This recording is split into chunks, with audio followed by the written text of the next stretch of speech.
It's getting spicy as girl fans begin discussing Young Miami's part in Diddy's freakoffs. Although we've been discussing Miami and Diddy's phonies for a while, let's just say that since Diddy's trial got underway, Miami's situation has gotten much worse.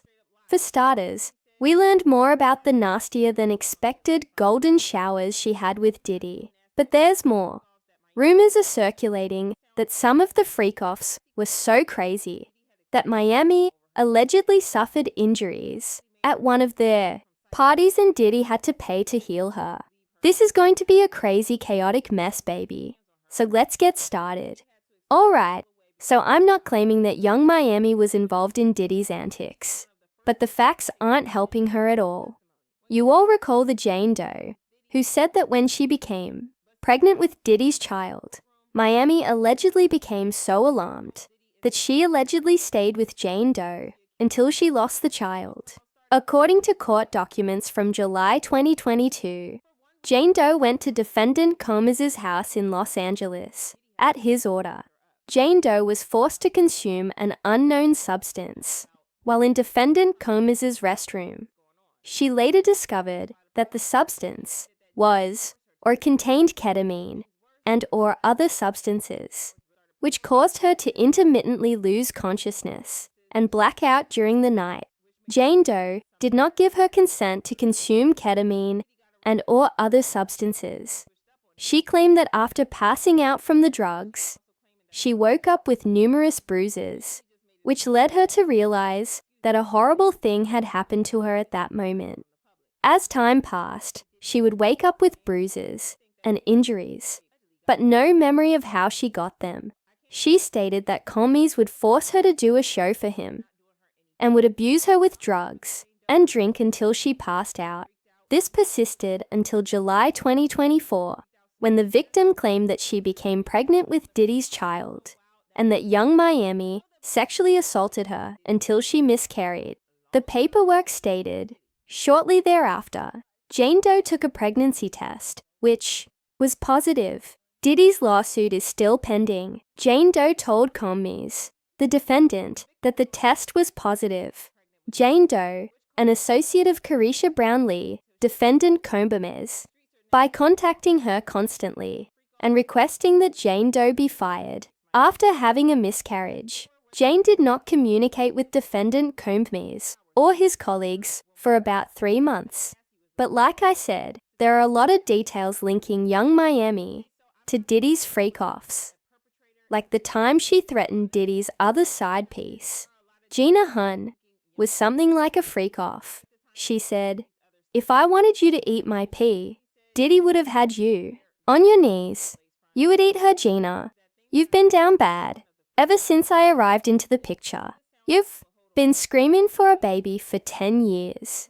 You've been around as a bee that eat P and D. When he feel like it, you a eater. You the same bee that was crying on Tasha K 'cause you wanted a baby, poor sushi.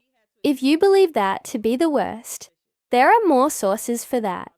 As you can see, the trial has officially begun, and Cassie was among the first witnesses to testify. Things became extremely heated when Cassie came forward to testify against Diddy, but we were unable to watch it unfold live like we did during the trial of Johnny Depp and Amber Heard, because cameras are not permitted in courtrooms. Nevertheless, a number of reporters have been updating us on the proceedings, so we are still aware of what is happening.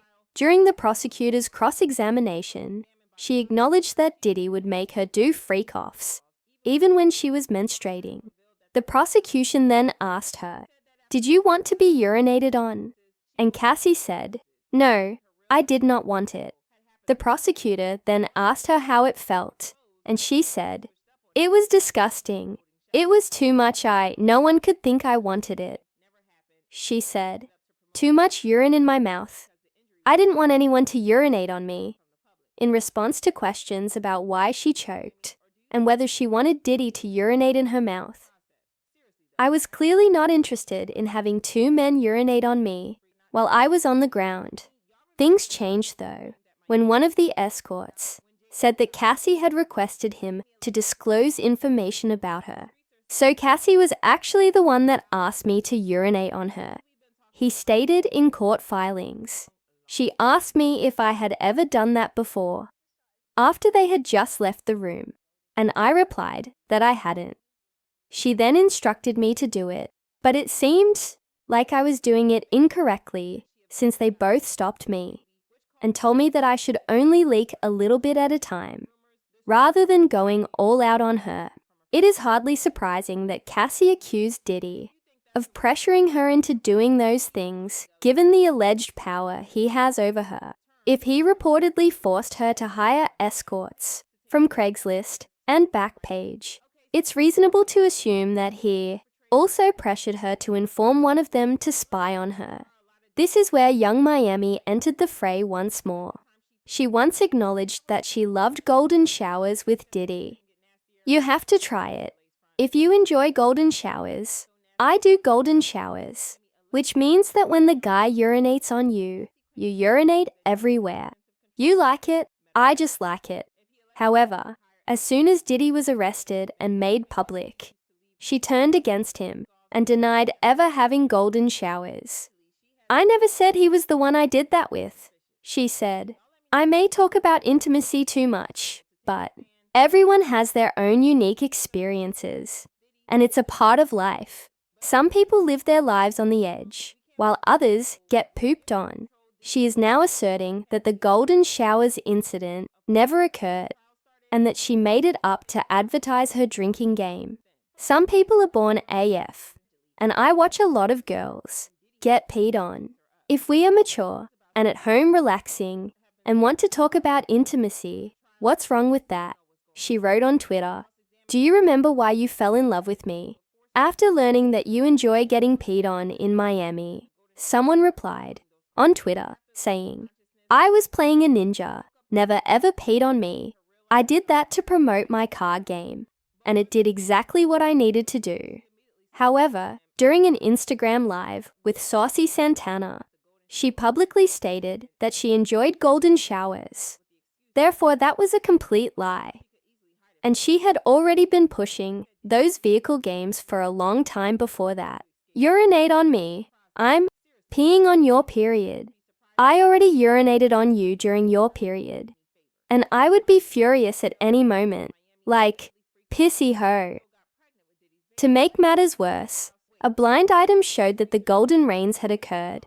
You Rate the Blind Item stated, "It's pretty intriguing that the producer wannabe rapper's golden shower-loving ex-girlfriend decided to act as though she wasn't involved in anything he had been doing to people. Is she losing track of all the audio and video that she was there? Hold on to those lace fronts, girl. If you believe that things couldn't get any nastier." Word on the street is that Miami apparently suffered injuries during one of the freakoffs because things became that ugly. But really, considering how insane things became during the freakoffs, I can't say that this would be shocking. Fans discovered an old photo of young Miami from 2023 after she shared a photo of herself with a head injury.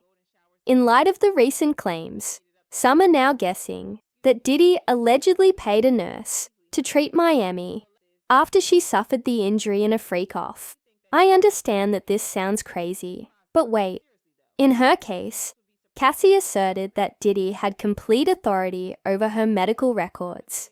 She wrote, "Mr. Combs repeatedly had Miss Vento's private medical records sent straight to his email address. For example, Miss Vento's MRI results were given to Mr. Combs directly when she started to have memory loss, possibly as a result of excessive use and/or head injuries from Mr. Combs's, as explained below."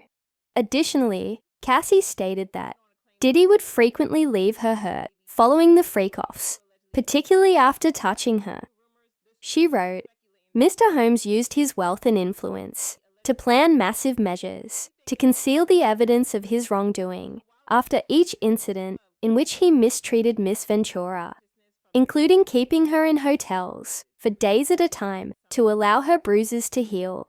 Fans are claiming that Diddy is the source of Miami's bruises, and that she had to make an excuse because the injury wasn't in a location where she could easily conceal it from the public. She allegedly had to explain everything before anyone became suspicious. However, please let me know how you all feel about this. Do you believe Paul was actually put on Miami by Diddy? Or do you believe she was able to get away with it?